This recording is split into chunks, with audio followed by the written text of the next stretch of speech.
I'm very pleased to welcome you all to the 2017 Annual Ethics Lecture and to our wonderful space in the city, Curtin University, St George's Terrace. This building, for those of you who don't know, takes us proudly back to our roots in the Perth Technical College, an institution that occupied the building from the early 1900s, and when the WA Institute of Technology was formed, many of the disciplines that were originally taught at the Perth Technical College were folded in to WAIT. But more significantly as a space, it's obviously located in the commercial heart of modern-day Perth, and it's an area where the Whadjuk people used to hold ceremonies called Jina Mida Budjas, literally translating to gathering feet dancing on this land. And that was a way to welcome visitors to country. So in this vein, I warmly welcome all of our visitors to tonight's lecture. Can I begin by thanking Professor Peter O'Leary, as we've heard, Chair of the Human Research Ethics Committee at Curtin, and Professor Chris Moran, our Deputy Vice-Chancellor Research, for their leadership and their oversight of this important event. Professor Stephen Millett, who was the Foundation Director of the Centre of Applied Ethics and Philosophy and Chair of the Curtin University Research Ethics Committee from 2004 to 2013, introduced the annual Curtin Research Ethics Lecture. This evening marks the 21st Annual Ethics Lecture, an event that is now firmly entrenched as a signature event in our annual calendar. This year's event holds particular significance, falling as it does in our 50th year anniversary. As an institution of higher learning, in my mind, it's essential that universities like Curtin engage in debate and discussions about ethics, about integrity, about moral choices and dilemmas, which is precisely why this lecture series is so important. And it is a need that, if anything, will increase in importance, given that as a society, as we all know, we are facing unprecedented rates of change.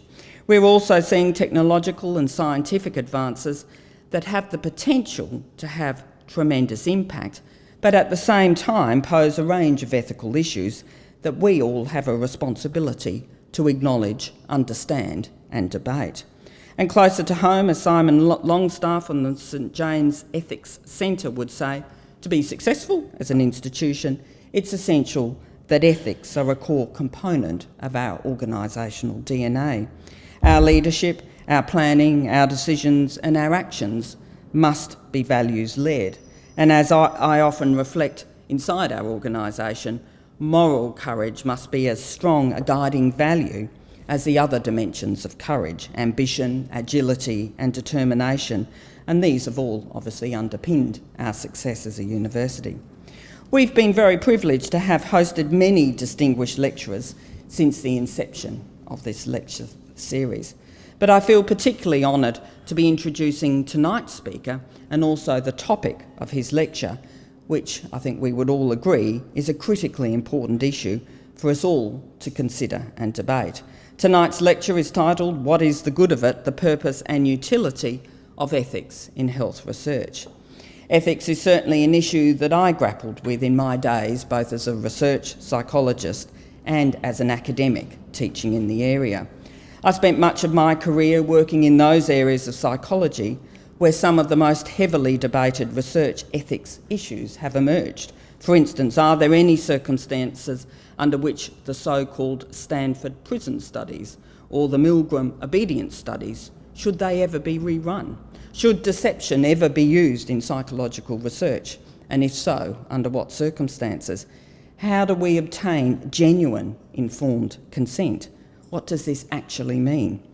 But in comparison to some of the ethical challenges that will emerge in the health domain, these are all well-worn questions. The potential impact of technological advances in health, for instance, gene therapy, and the possibility of gene editing, or the use of big data techniques for predictive health modelling or public health surveillance, is enormous. However, as in so many areas, the pace of change runs the risk of outstripping our capacity to ensure that the appropriate regulatory and ethical frameworks are in place. So we're therefore honoured to have the Honourable Robert French AC here tonight to share his considered and well-informed insights on the important topic of the purpose and utility of ethics in health research. And it is my pleasure to introduce him. As I'm sure we're all aware, His Honour is the immediate past Chief Justice of the High Court of Australia. He was the 12th Chief Justice, serving from 2008 to 2017, and the first Western Australian to hold this very important and distinguished position. Mr. French graduated from the University of Western Australia with a Bachelor of Science in Physics, followed by a Bachelor of Laws. He is Adjunct Professor at UWA and at Monash University, and a Distinguished Honorary Professor at the Australian National University. Mr. French has been a prominent advocate for the rights of Indigenous Australians. In the early 1970s, he helped found the WA Aboriginal Legal Service, and he was its chairman from 1973 to 1975. And he was president of the National Native Title Tribunal from 1994 to 1998. Mr. French has also contributed very significantly to the university sector here in WA. He served as the first Chancellor of Edith Cowan University from its foundation in 1991 until 1997, and in December 2017 he will succeed Dr. Michael Chaney AO as Chancellor of the University of Western Australia. Mr. French is one of those rare leaders who has not only made outstanding contributions to his profession, but he has been willing to use his fine, scholarly mind to reflect, communicate and educate on some of the most challenging issues of our time. Tonight, I think we are all privileged to be the beneficiary of this capability as Mr. French turns his mind to the complex issue of the role of ethics in health research. Please join me in welcoming the Honourable Robert French AC to the podium for the presentation of the 2017 Annual Ethics Lecture. Thank you very much. Thanks very much for the invitation to deliver this important annual lecture. There is an old Latin proverb, quod homines tot sententiae. There are as many opinions as there are people, words written by the Roman poet Terence. They're applicable to a variety of fields of intellectual and moral endeavour, and medical research ethics is one of them. Given the many variables that may inform approaches to bioethical decision-making, the question must be asked, what's the good of it? Related to that is the question, how does one judge whether an ethicist is good at what they are supposed to do? I'll begin with a recent case study which leads into some general reflection upon the variability of bioethical perspectives in medical research. On the 2nd of November, the Lancet reported the results of a study of the benefits of using stents to treat stable angina caused by severe single vessel arterial blockages. 200 subjects participated. 105 of them, randomly selected, underwent the insertion of a stent in their blocked arteries by way of a catheter threaded through the groin or the wrist. The remaining 95 underwent the insertion process, but unknown to them, no stent was implanted. 6 weeks later, both groups reported comparable improvements in chest pain frequency and performance times on treadmill tests. The patients who were the subjects in the study were provided with a leaflet, which one of the researchers was good enough to actually send to me the other day. I emailed him to find out what they had actually been told. And that leaflet was combined with oral advice before they agreed to participate. The leaflet advised that they would be randomly allocated to receive either implantation of a coronary stent along with medication or medication treatment alone. They wouldn't know which was being done. They were also told that they would not directly benefit from the study. This is a randomised sham control trial using a surgical procedure. They have their critics and their supporters. Their critics contend that they create a risk of harm with no corresponding benefits to subjects in the control group. They cannot readily be reconciled with the physician's duty of personal care. Supporters contend that it is unethical not to conduct rigorous evaluation of innovative surgical procedures, and that randomised sham controls with double blinds provide the highest quality evidence of surgical efficacy. And it's also been argued recently by a leading American exponent, Franklin Miller, that the placebo effect, which is manifested in the control subjects, constitutes itself a real benefit and should be placed in the mix of risk-benefit assessment when applying ethical guidelines. The approval for that study was given by the London Central Research Ethics Committee. However, Dr. William Bowden, who's a professor of medicine at Boston University School of Medicine, was reported in an article on the study in the New York Times of the 2nd of November as saying that ethics boards at many American hospitals would probably resist giving approval to such trials as subjecting patients to fake procedures. He contended that they flew in the face of applicable guidelines. Nevertheless, if you look at guidelines issued by the Council of Ethical and Judicial Affairs of the American Medical Association, they say that so long as no other design can yield the requisite data, quote, when a new surgical procedure is developed with the prospect of treating a condition for which no known surgical therapy exists, or when the efficacy of an existing surgical procedure comes into question, a study design using surgical placebo may be justified if it is known that the disease being studied may be subject to a placebo effect, and the risks of the surgical placebo effect and the risks of the surgical control operation are relatively small. Bioethics is a moving feast which caters to different tastes. The debate about randomised sham control trials of surgical procedures is an example of the contestability of the application of ethical principles or guidelines concerning medical practice and human subject research. Such guidelines as there are tend to be broadly expressed, and there is ample room within them for reasonable, competent people acting honestly and diligently to come to different conclusions about how they apply to particular cases. Further, there is more than one ethical philosophy which may be brought to bear within the broad framework of existing guidelines. That ethical pluralism, increasing the possibility that the application of the guidelines will depend to some extent upon which philosophy is being deployed by the decision maker. The two important strands in ethical philosophy are sometimes labelled as deontological and consequentialist. So the deontological ethicist judges moral choices by rule or principle-based criteria, which are not necessarily dependent upon outcomes. So some courses of action are morally forbidden, regardless of their benefits. Of course, within deontology, you can have different sets of values or principles. A prominent bioethicist, Margaret Somerville, says, for example, that her applicable principles, she takes a deontological approach, are derived from underlying concepts of inherent wrongness, profound respect for human life, and deep respect for the human spirit, as well as something she calls metaphysical reality.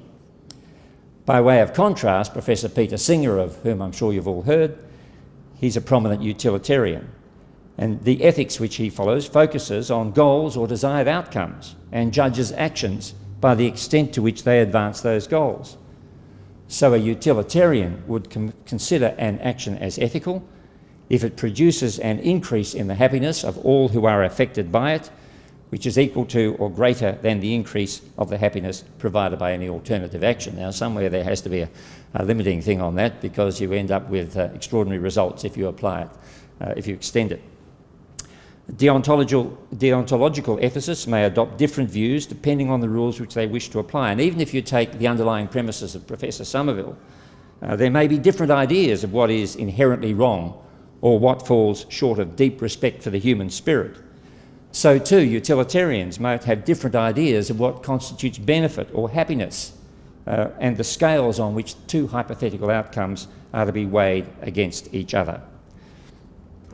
There are, as history shows, however, and one of the points to which I will come later, some common themes in biomedical ethics which cut across these ethical boundaries, and central to those is the notion of informed consent.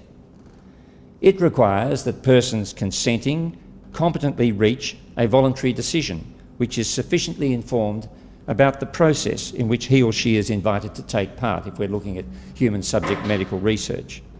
And it's not simply a matter of saying yes after having been told about the nature of the study.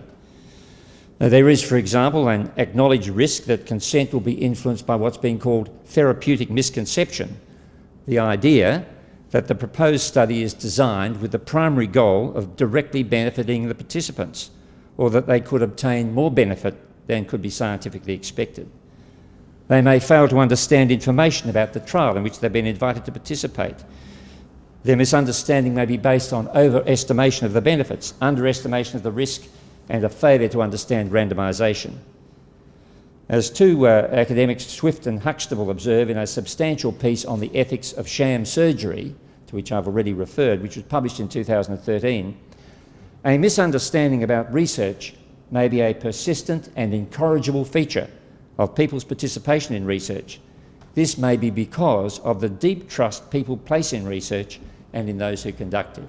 And we often know, and I see there are quite a few lawyers in the room, you'll often know that you have an oral conference with somebody, you tell them something, and later on they have only heard what they wanted to hear. This is why lawyers generally think it's a good idea to put it in writing. In this connection, it may be noted that the information leaflet which was given to the patients in the Lancet study made a clear statement of the lack of any direct benefit to the patients taking place. Now, of course, a further consideration going to consent will be relevant if a study is carried out in circumstances where the subject of the study is under some form of duress, in particular prisoners who consent in the hope of some benefit which the researcher cannot actually promise. And I'll come to prisoner studies in a moment. I have referred to variables in ethical decision-making attributable to different views of the same principles and attributable to differing ethical philosophies.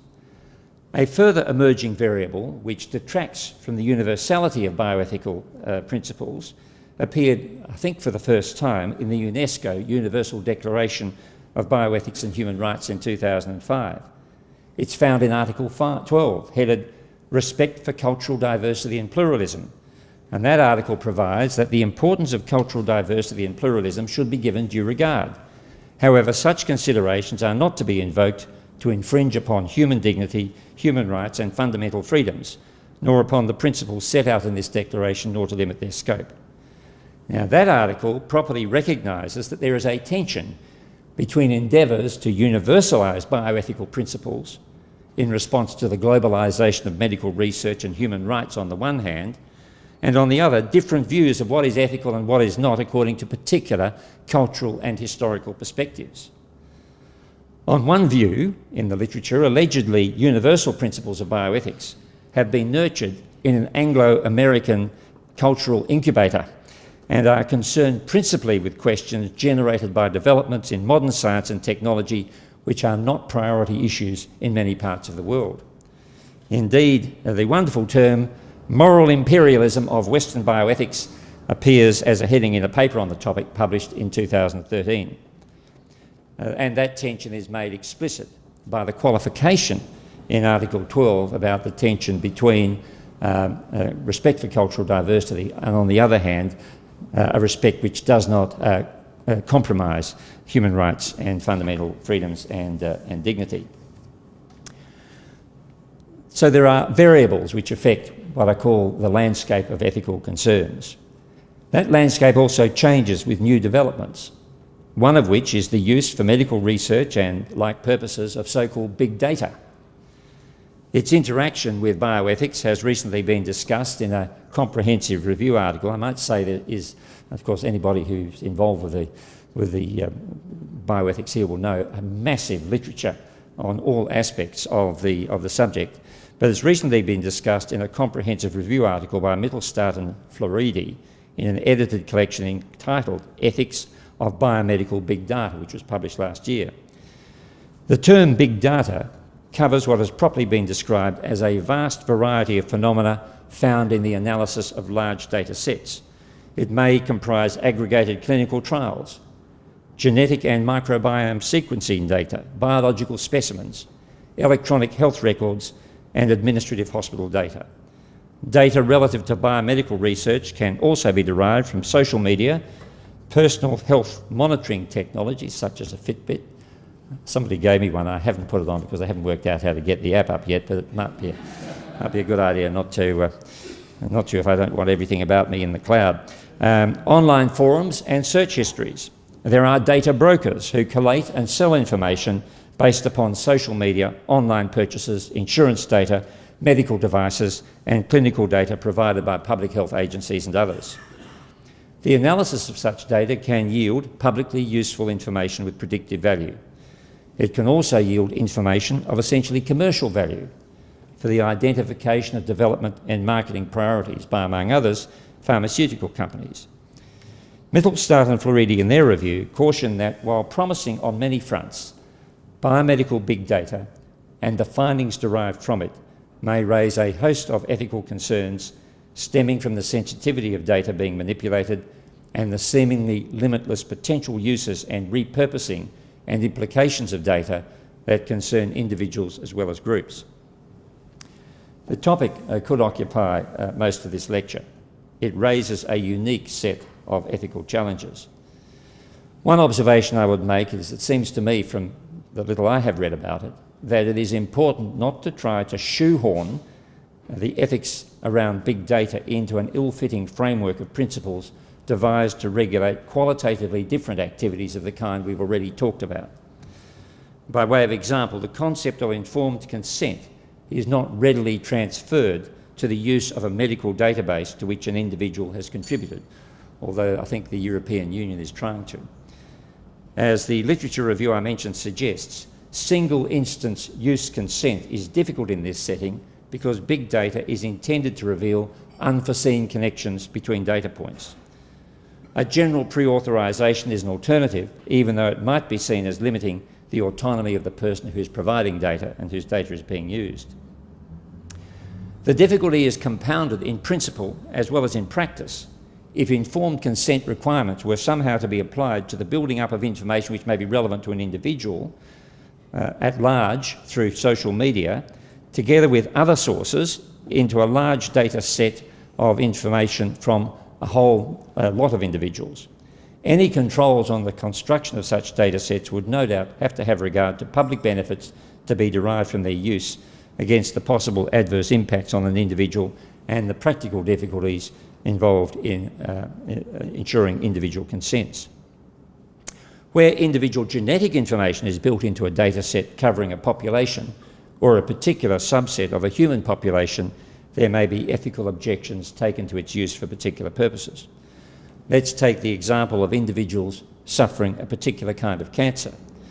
A database of their genetic map might identify a range of mutations which might be used to construct a diagnostic tool. Some individuals may be concerned that the use of the information might include the claiming of intellectual property rights, giving the researcher a power to determine who would or would not have access to the benefits of that research. Now, just as a comment, although it had nothing to do with the outcome in the case, in the case of Darcy and Myriad Genetics, which had to do with the patentability of isolated nucleic acid sequences bearing polymorphisms or mutations indicative of a sensitivity to breast cancer, the database which was referred to in the patent claims as relevant to the identification of the polymorphisms for which the intellectual property was claimed was taken from a set of individuals who had suffered or shown susceptibility to breast cancer. In the area of cultural diversity, some groups may be concerned that studies of the genetic makeup of particular ethnic populations could yield information that members of that group would regard as their communal property to be used for the benefit of the group, but not for the world at large without their consent. And there was a spin-off project of the Human Genome Project a few years ago which involved studying the genetic composition of isolated groups, including Australian Indigenous people.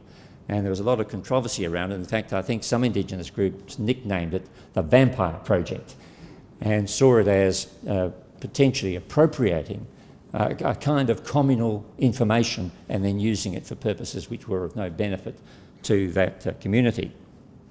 All of that overlays with the notion of ownership of information provided by individuals or groups and the extent to which that informs the use of such information. Those are just some of the concerns which arise in the context of big data. They illustrate the general proposition that medical research bioethics is a large, complex field of activity, and it's a field which is well populated by what seems to be a growing ethics industry.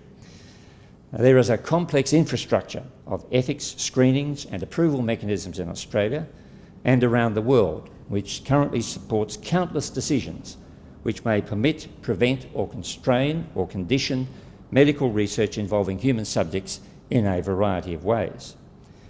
There's an ethics industry with educational, advisory and adjudicatory elements across many areas of human activity, not limited to ethical practice and research.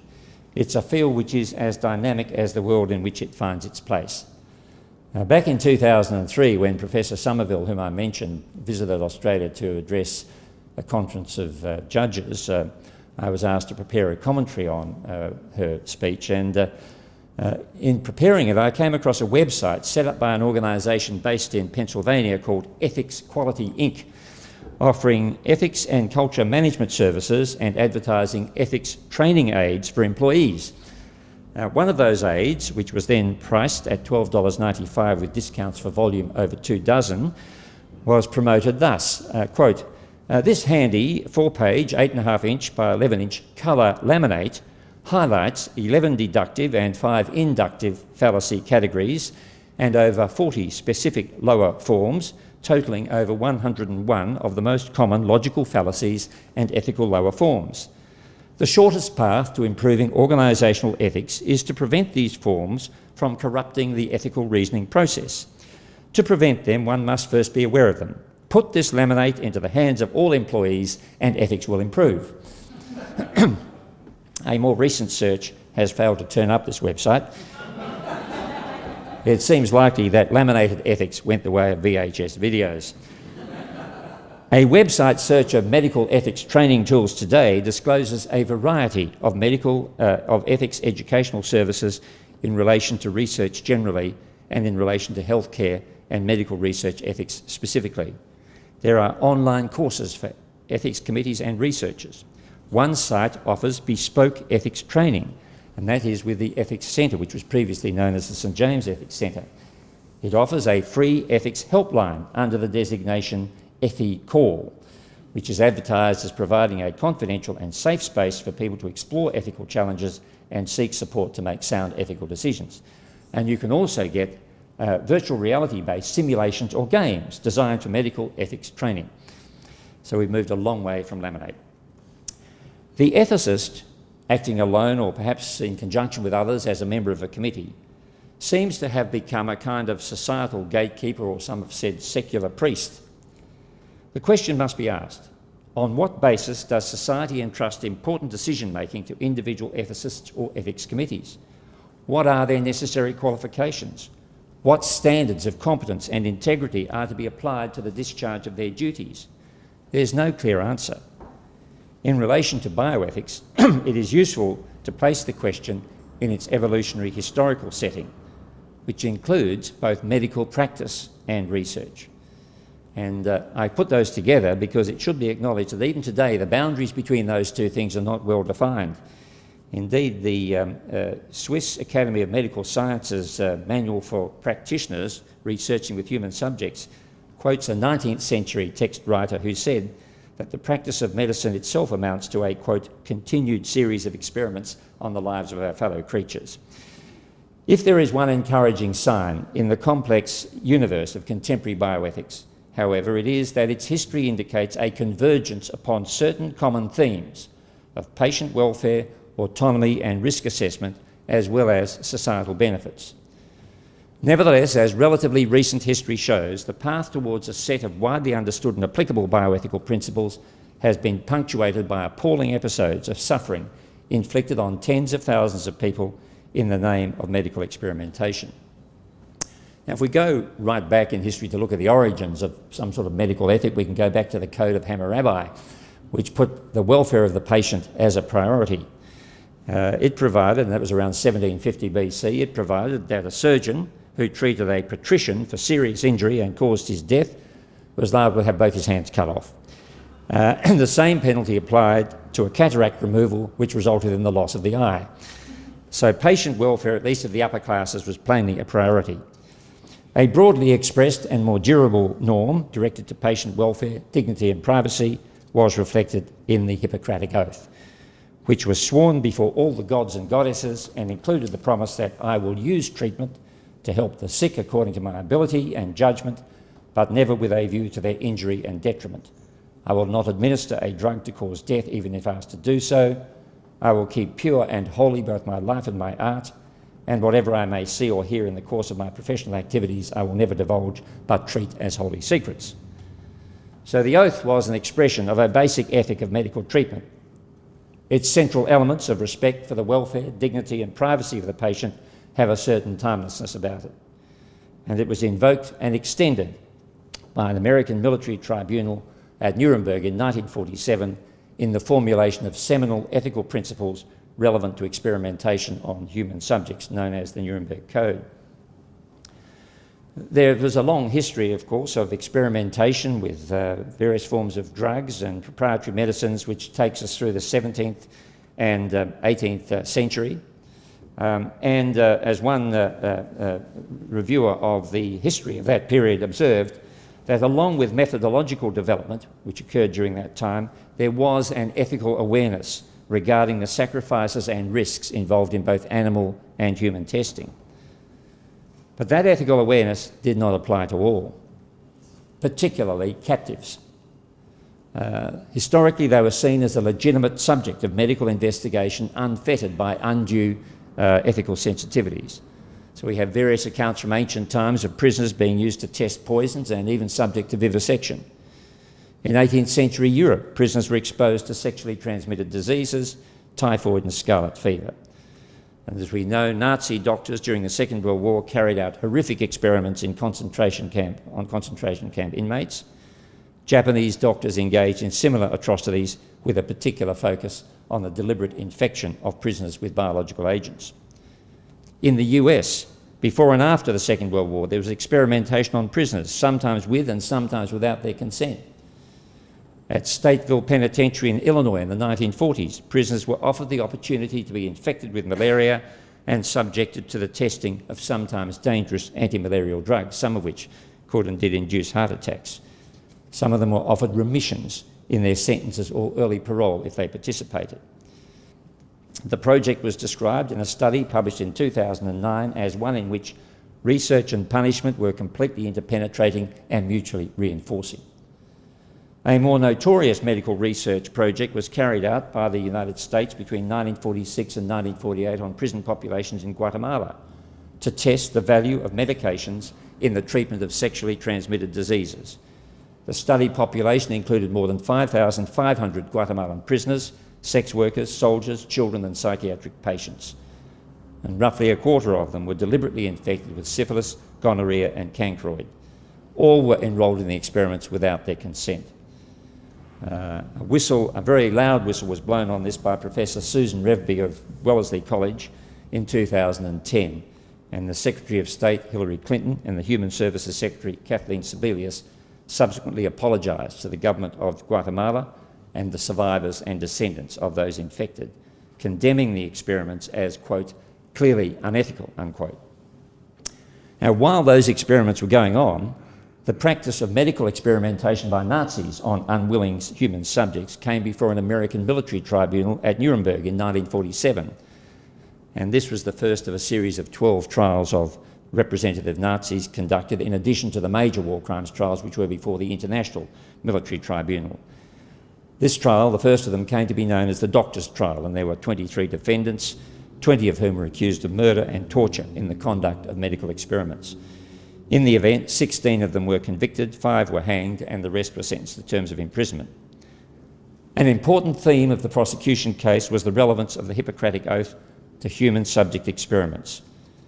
Andrew Ivy was one of the distinguished medical practitioners. He was a physiologist called as a prosecution witness.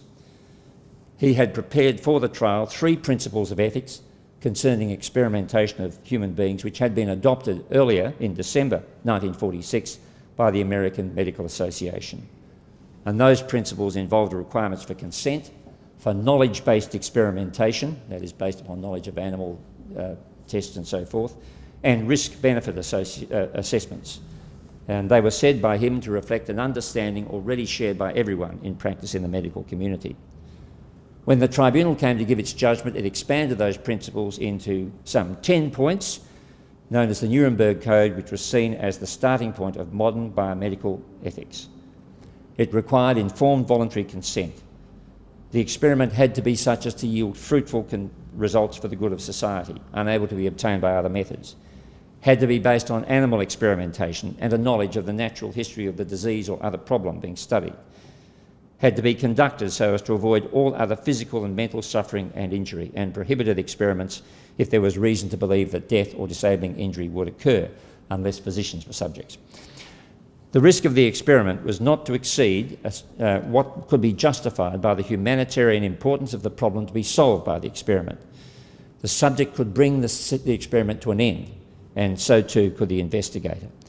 And this code was seen as a seminal document in the history of 20th century biomedical ethics. A different view was taken of Japanese doctors who had engaged in experimentations deliberately infecting prisoners, mainly Chinese prisoners, I think, with various diseases as a human biological warfare experiment. A decision was taken that the information derived from their experimentation would be kept in what was called intelligence channels and not made available for war crimes prosecution. A task force of the State War Navy Coordinating Committee reviewing the use of the material admitted that the experiments were similar to those for which the Germans had been tried for war crimes. However, they justified the refusal to prosecute by stating, "The value to the US of Japanese biological warfare data is of such importance to national security as to far outweigh the value accruing from war crimes execution."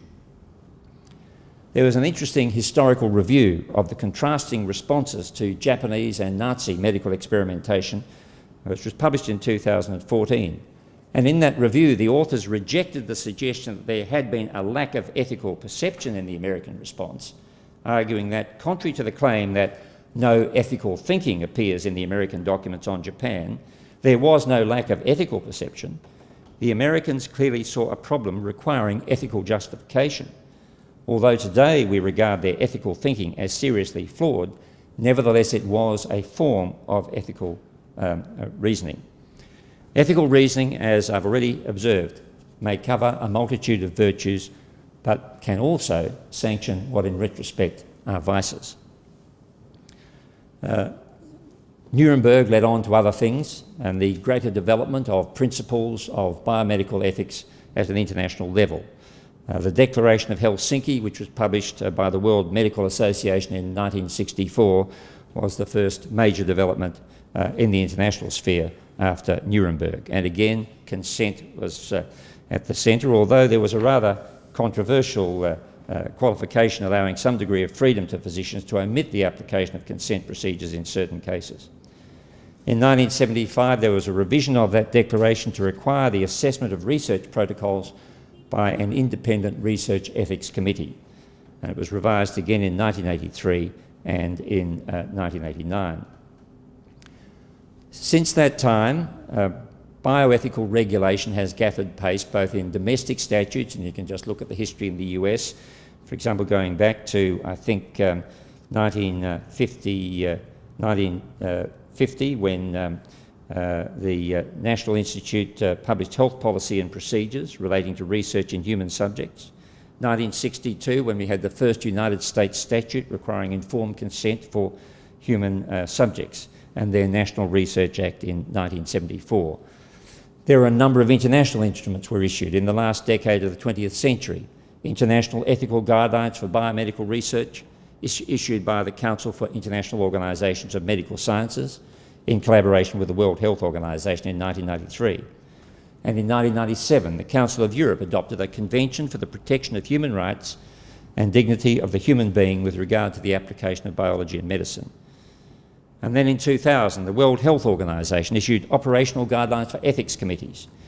It described the purpose of an ethics committee in reviewing biomedical research as contributing to safeguarding the dignity, rights, safety and well-being of all actual or potential research participants.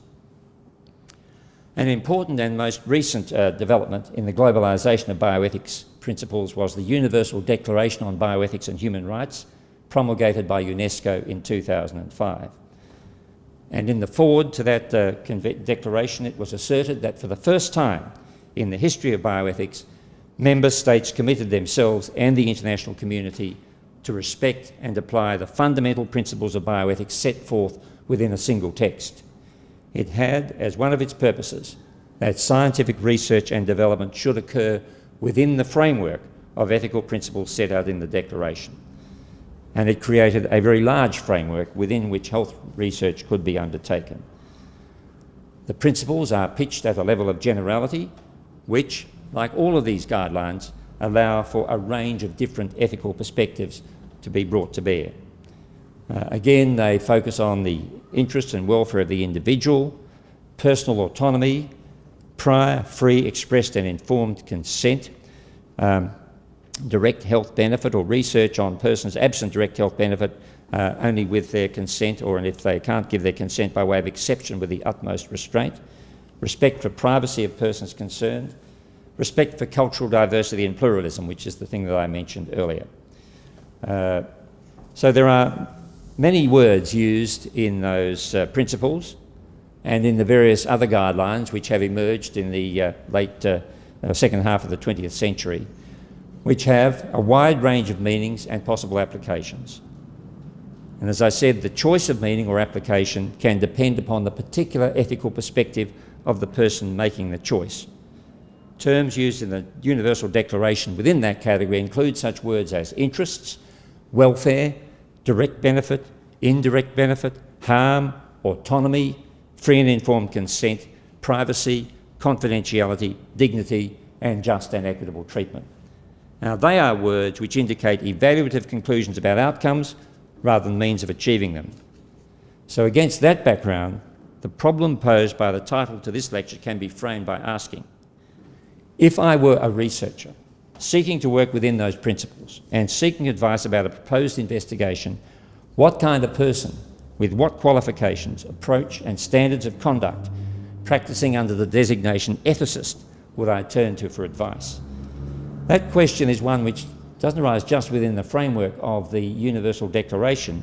It arises in a concrete way under Australian domestic law. Because if you look, for example, at the National and Medical Research Council Act of 1992, it provides for the creation of an Australian Health Ethics Committee, and its composition, according to the Act, requires that it have amongst its membership, quote, a person with knowledge of the ethics of medical research. No more tightly defined than that. If you look at the Gene Technology Act of 2000, you'll see the establishment of a Gene Technology and Community Consultative Committee, one of whose members must have skills or experience of relevance to gene technology in ethics. So as appears from the preceding history and the discussion around it, ethics in its application to medical practice and research covers, as I said, a multitude of virtues and some vices. Now, if we go to the definition of ethics in the Australian Oxford Dictionary to see whether this can give us some guidance about how we would choose our ideal ethicist, we see it first of all in terms of the study of morals in human conduct and moral philosophy, but secondly and relevantly, the rules of conduct recognised as appropriate to a particular professional area of life. And that second definition, I think, is most directly applicable to a consideration of the purposes and usefulness of ethics in medical practice and research.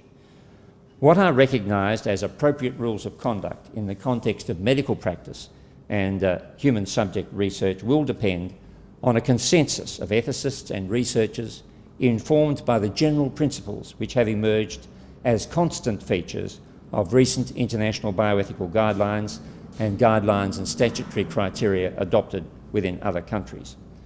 It may be accepted that these principles can accommodate a variety of possible ethical choices. But to say that is not to say that there's some kind of meaningless Rorschach blot into which people can read whatever they want. There are important considerations to which any researcher and biomedical ethicist must direct his or her attention. They relate to the interests and welfare of participants, respect for their personal autonomy, and assurance that, as a general rule, their prior informed and voluntary consent to the study procedures has been obtained. The common requirement for assessment of direct and indirect benefit, possible harm, respect for privacy and confidentiality. And all of that can be brought under the general rubric of the dignity and integrity of the human being who agrees to participate in the relevant study. There may be different ways of thinking about and applying those requirements, but they do provide what I suggest is an indispensable framework of general application for ethical decision-making. And to that extent, it may be said that from both a deontological or utilitarian perspective, they serve important purposes. What then about the standards for ethicists? How do you tell who's a good ethicist? Is a good ethicist a person whose philosophy you agree with? I'm a deontologist, only deontologists are good ethicists. I'm a utilitarian, the others are talking mystical rubbish. I want utilitarians. I think skipping over and avoiding that kind of difficult judgment, which in any event is really not admissible given the universe of possible approaches to ethics in this area, professional standards for ethicists may be derived from standards applicable to any professional advisor or decision maker in what amounts to a position of trust. They include honesty, objectivity, independence, competence and diligence. So honesty requires that the opinions expressed by an ethicist are his or her own opinions and not a statement of what he or she thinks that somebody might want to hear. An honest ethicist will also make clear the assumptions upon which he or she operates in offering ethical opinions, and particularly any important personal values which may inform such assumptions.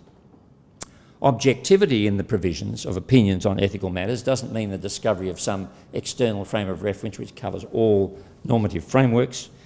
It may be compatible with the particular theoretical and normative framework of the ethicist, but will involve an acceptance that the principled approach which that ethicist takes may give rise to outcomes that are not necessarily reflective of his or her personal preferences in the case. Independence is related to objectivity. It's an instrumental criterion. It involves the absence and avoidance of any conflict of interest that might compromise the ethicist's ability to offer honest and objective opinions. How about competency? Competency, I suggest, may be judged by reference to a person's awareness of and experience in the application of widely accepted guidelines. It can also be judged by reference to their competence within the theoretical and normative framework in which they operate.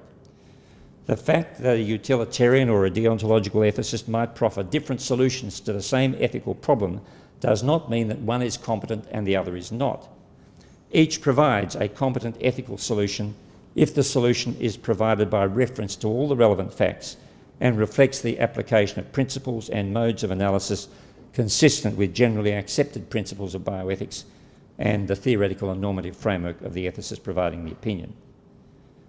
Diligence requires the ethicist to ensure that he or she is informed of all facts relevant to the opinion to be offered or the approval to be granted or withheld, and carefully to apply to them the relevant modes of analysis, the guidelines and normative framework.